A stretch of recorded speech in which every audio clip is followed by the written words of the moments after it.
आइए इस अंक में हम लोग वर्ग 10 के रसायन विज्ञान से एक प्रयोग के बारे में जानकारी हासिल करते हैं।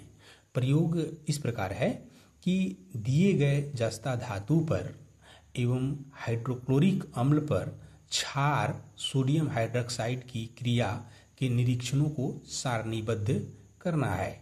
मतलब कि ये जो सोडियम हाइड्रोक्साइड क्षार है, यह जस्ता धातु और हाइड्रोक्लोरिक अम्ल से कैसे अभिक्रिया करता है, इसके बारे में हमें जानकारी हासिल करना है इसमें। तो इसके बारे में हम देखिए आगे इसका उद्देश्य क्या होता है कि क्षार के गुणधर्म को निर्धारित करना।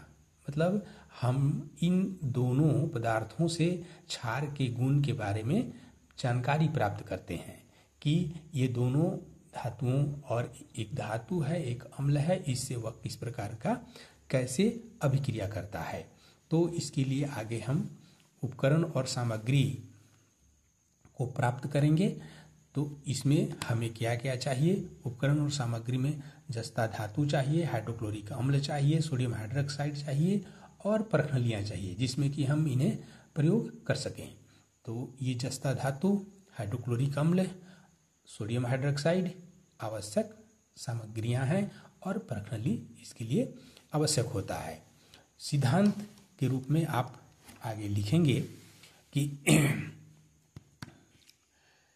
सोडियम हाइड्रोक्साइड में जस्ता का टुकड़ा डालने पर हाइड्रोजन गैस मुक्त होती है। यह गैस फटफट ध्वनि के साथ जलती भी है। तो सोडियम हाइड्रोक्साइड जिंक के साथ या जस्ता के साथ अभिक्रिया करता है और अभिक्रिया करके सोडियम जिंकेट का निर्माण करता है और हाइड्रोजन गैस उत्पन्न करता है। हाइड्रोजन गैस अति दहनशील गैस है और इसमें अति शीघ्र आग लग जाती है। यह फटफट ध्वनि के साथ यह जल उठती है। तो इस प्रकार अगर सोडियम हाइड्रोक्साइड में जस्ता की अभिक्रिया कराई जाती है तो परिणाम ये प्राप्त होता है। और दूसरा है कि हाइड्रोक्लोरिक अम्ल जो होता है ये अम्ल है और NaOH आप जानते हैं यह एक क्षार है।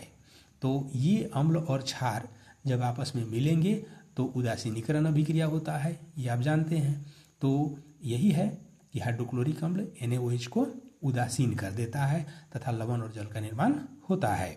HCl प्लस NaOH ये हाइड्रोक्लोरिक अम्ल है, ये क्षार है और यहाँ पर जो निर्माण होगा ये लवण और जल का निर्माण होता है। तो इस प्रकार अभिक्रिया इनके बीच होती है। तो प्रयोग विधि के द्वारा आपको इसमें दिखाना होगा।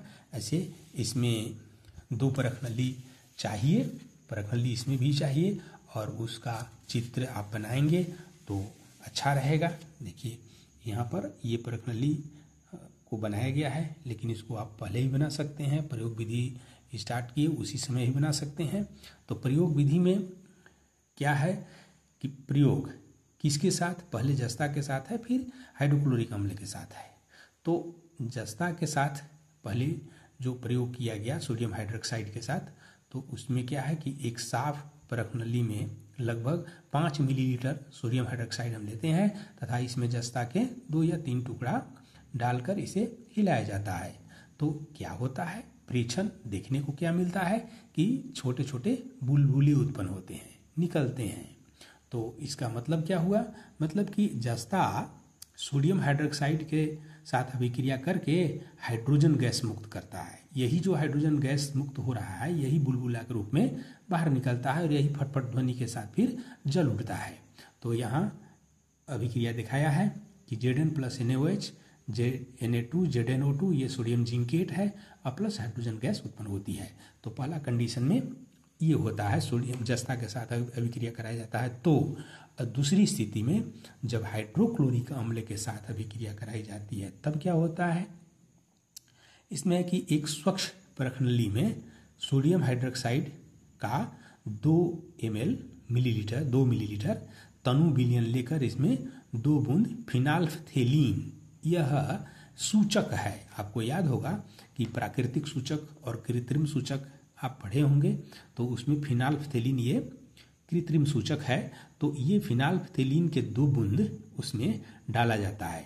तो होता क्या है कि फिनाइलफ्थेलीन का अगर उसमें मिलाया जाता है क्षार में, तो उसका रंग गुलाबी हो जाता है। इससे पता चलता है कि ये जो दिया हुआ पदार्थ है यह क्षारीय है। तो इससे पता यहाँ चलता है कि सोडियम हाइड्रोक्साइड एक क्षार है। अब फिर गुलाबी विलयन जो इसका हुआ, इसमें अब हाइड्रोक्लोरिक अम्ल बूंद बूंद करके मिलाते हैं।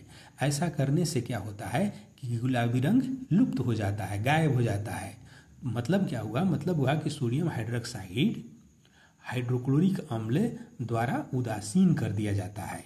जब ये क्षार है, क्षारीय है, तो जब अम्ल इसमें डालेंगे तो अम्ल और क्षार एक दूसरे से अभिक्रिया करेंगे तो उदासीन हो जाते हैं। तो इस प्रकार सोडियम हाइड्रोक्साइड जो गुलाबी हुआ था, हाइड्रोक्लोरिक अम्ल जब उसमें मिलाइएगा तो वह धीरे धीरे उदासीन होकर पूर्व रंग में आ जाता है। तो निष्कर्ष क्या निकला इससे? निष्कर्ष ये निकला कि सोडियम हाइड्रोक्साइड की जस्ते के साथ अभिक्रिया के फलस्वरूप हाइड्रोजन गैस मुक्त होती है तथा सोडियम जिंकेट का निर्माण होता है, पहली स्थिति में। दूसरी स्थिति में क्या निष्कर्ष निकला कि सोडियम हाइड्रोक्साइड हाइड्रोक्लोरिक अम्ल की अभिक्रिया द्वारा उदासीन हो जाता है। माने इन दोनों के बीच जो अभिक्रिया होगी यह उदासीनीकरण अभिक्रिया होती है। इसमें सावधानी भी बरतना होता है, हर प्रयोग में आपको सावधानी बरतना है। तो इसमें क्या सावधानी दिया है? इसमें ये संकेत करता है कि रसायन का उपयोग ज़्यादा मात्रा में नहीं करना चाहिए, कम मात्रा में प्रयोग में लाना चाहिए, ये सावधानी है। तो इस प्रकार ये प्रयोग के बारे में था।